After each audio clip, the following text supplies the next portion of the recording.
Um, I guess more of the same. I think we had an excellent season last year, and I think we've been building for a few years now. And obviously winning it a couple of years ago, we've had the taste of that. And I think last year we did dominate the league. I think for most of the season, and obviously just came up short in the final. But I think we're massively disappointed by that. I think we use that disappointment now to drive us forward. I know we did from the year before coming into this season.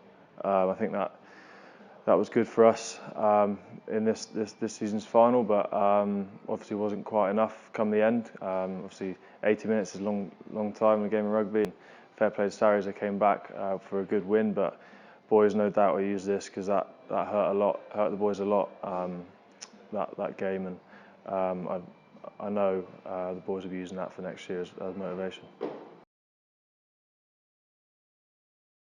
Yeah, I think obviously people look at rugby players and think, oh, at the end of the season they need to recharge their bodies sort of physically, but as much as we do need to do that physically, we need to do it mentally as well. And I think the first couple of weeks of off season is so key, just to forget about rugby and switch off and get yourself away from it. I mean, have a few beers with your mates or go on holiday, and it's nice to have that bit of time to relax and not have to worry about going to the gym or keeping on top of your fitness for a week or two. I mean, in the grand scheme of things, that couple of weeks isn't going to do you much harm physicality wise. I mean, getting away and switching off is so key, and then before we come back to pre-season, we get that 2 or 3 weeks of getting our own little prep work done with the weights and running side of things to get back up to speed, so we're hitting the ground running when we get back.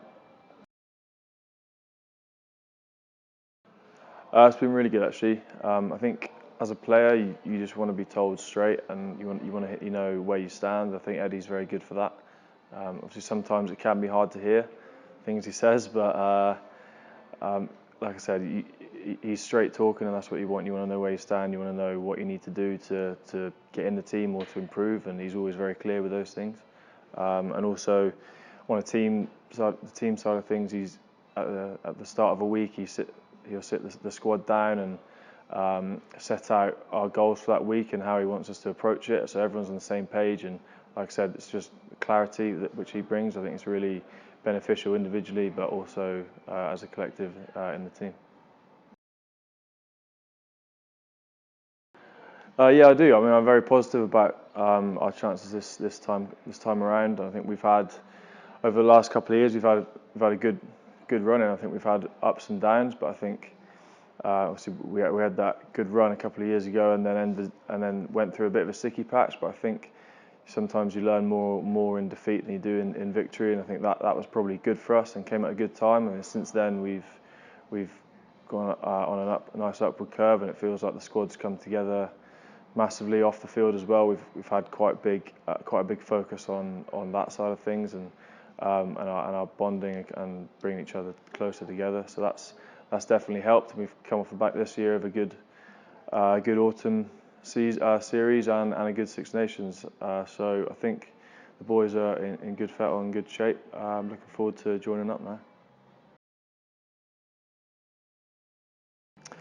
Yeah, I've really enjoyed my time so far being an ambassador for Porsche. I mean, the brand has got such a I just think Porsche oozes class, and I've always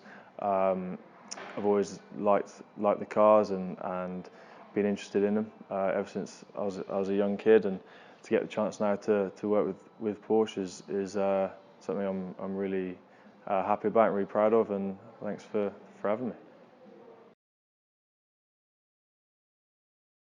Um, there's a lot of the models I like, but I think my favourite would have to be the new 911. I like the way that the new design of the rear end of the car looks really smart, and maybe one day let me drive one.